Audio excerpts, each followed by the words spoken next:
सो दोस्तों सीईटी 2025 में आपके परसेंटाइल का टारगेट कितना है कमेंट बॉक्स में लिखना, जिससे मुझे पता चले भाई अपने बच्चों का टारगेट इतना है और उसके लिए मुझे क्या करना चाहिए। तो परसेंटाइल जरूर लिख के जाना।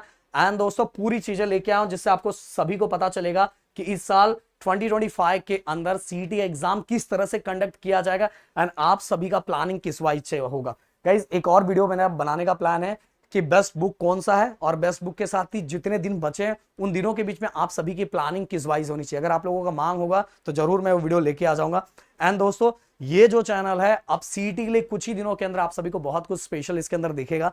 तो भाई जिसने भी चैनल को सब्सक्राइब नहीं किया फटाफट सब्सक्राइब करके रख दो। एंड गाइस सीईटी के एडमिशन प्रोसेस, काउंसलिंग, बहुत सारे डॉक्यूमेंट, सब चीजों से रिलेटेड पिछले कई सालों से जब लोग बताते भी नहीं थे ना गाइस, बहुत सारी चीजें बताने के लिए अच्छा खासा पैसा लेते, तब से गाइस मैं प्रदीप गिरी अपडेट पे सब कुछ फ्री ऑफ कॉस्ट बता रहा हूं। अभी भी जाके देखोगे, चैनल को एनालाइज करोगे तो आपको सब कुछ चीजें समझ में आ जाएगी। जब बहुत सारे लोग बहुत सारी चीजें बताते भी नहीं थे तब का मैं बता के रखा हूं। तो वो चैनल का भी लिंक मैंने डिस्क्रिप्शन में डाला है, फटाफट जाके उसको सब्सक्राइब करके रख लो क्योंकि उस पर बहुत सारे इंफॉर्मेशन आने वाले यानी सब बहुत कुछ ही दिनों के अंदर सीईटी का कुछ धमाका आपको दिखेगा गाइस। सो अब हम बात करेंगे गाइस, थोड़ा इंफॉर्मेशन आपको पता रहना चाहिए सीईटी के बारे में। सीईटी का जो एमएससी सीईटी का एग्जाम होता है वो साल में एक बार कंडक्ट किया जाता है एंड गाइस ये ऑनलाइन मोड में होता है। अगर मैं बताना चाहूंगा ये सीईटी सेल ये पूरा एग्जाम कंडक्ट करवाती है। देन इसके थ्रू गाइस अगर जिन बच्चों का पीसीएम का है वो इंजीनियरिंग फार्मेसी में एडमिशन ले सकते हैं एंड जिन बच्चों का पीसीबी है वो एग्रीकल्चर एंड फार्मेसी में एडमिशन ले सकते हैं। इसके बाद गाइस अगर मैं बताऊं कि आप सब जिन बच्चों ने 12th स्टैंडर्ड मतलब पास किया हुआ है, वैसे रिजल्ट आ जाएगा, पास होने का टेंशन मत लो। अगर उन सभी का अगर मैं यहाँ ग्रुपिंग क्राइटेरिया की बात करूं, वैसे ग्रुपिंग क्राइटेरिया पे सेपरेट वीडियो बनाऊंगा क्योंकि इसके अंदर बहुत सारी चीजें मुझे एक्सप्लेन करना है। फिर भी थोड़ा मैं बता देना चाहूंगा जिससे आपको समझे कि देखो आपने जो 12th का एग्जाम दिया ना दोस्तों, 12th का एग्जाम दिया, 12th के एग्जाम में मैं आप सभी को बताना चाहूंगा कि आपका ग्रुपिंग हो जाए ना उसके बाद पूरा दम आपको इसी पे लगाना है।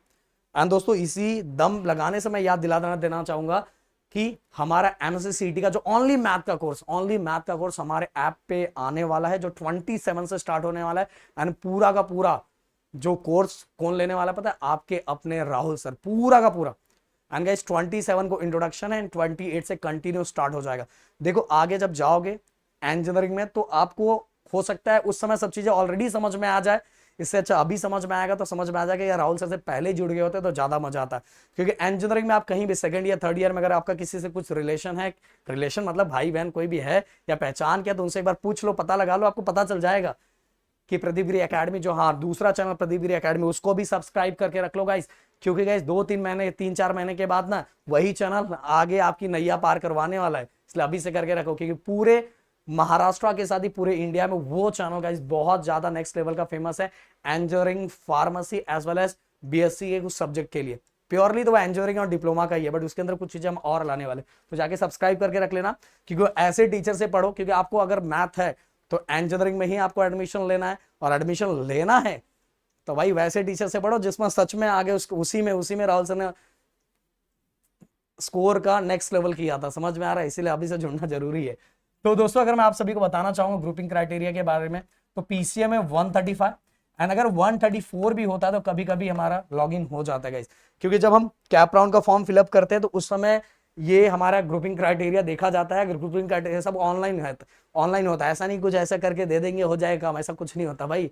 135 तो चाहिए, कभी कभार 134 पे भी लॉगिन हो जाता है गाइस, ये हमने देखा हुआ है। मैं आपको बताना चाहूंगा गाइस कि पीसीएम के अंदर ये जो केमिस्ट्री है, केमिस्ट्री को रिप्लेस किया जा सकता है।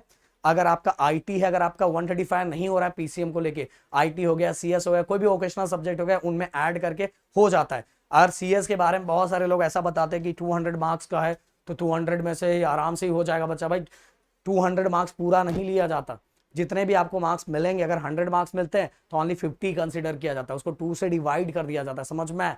नहीं तो कुछ भी बताया जाता है, समझ में? ये दिमाग में रख लेना। तो 134 इसके लिए है और इसके बारे में सेपरेट एक वीडियो लाऊंगा जिसमें बहुत सारी चीजें क्लियरली बताऊंगा। एंड गाइस पीसीबी के लिए भी same to same physics chemistry and bio को मिला के 135 होना चाहिए, या तो अगर केमिस्ट्री को रिप्लेस किया जा सकता है IT and other vocational subject से।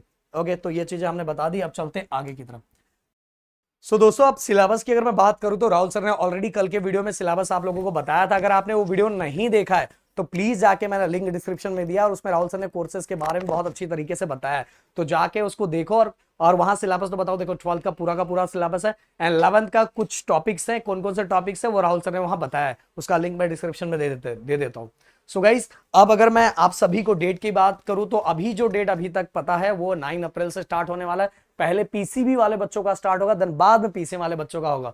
पहले उल्टा होता था, पहले पीसी वाले बच्चों का पहले होता था। एंड गाइस, मैं बात करूं पिछले साल की बात करूं तो टोटल रजिस्ट्रेशन 6,36,804 स्टूडेंट ने रजिस्ट्रेशन किया था, जिसमें एग्जाम देने वाले स्टूडेंट जो थे ओनली थे 5,91,135।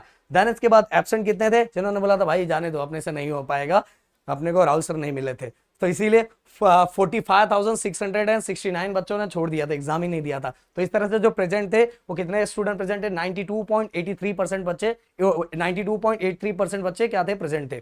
अब इसके बाद गाइस मैं बताना चाहूंगा, ये आप लोगों को दिखना चाहिए और समझ में आना चाहिए, इससे आपको समझेगा कि आपका टारगेट कैसा होना चाहिए।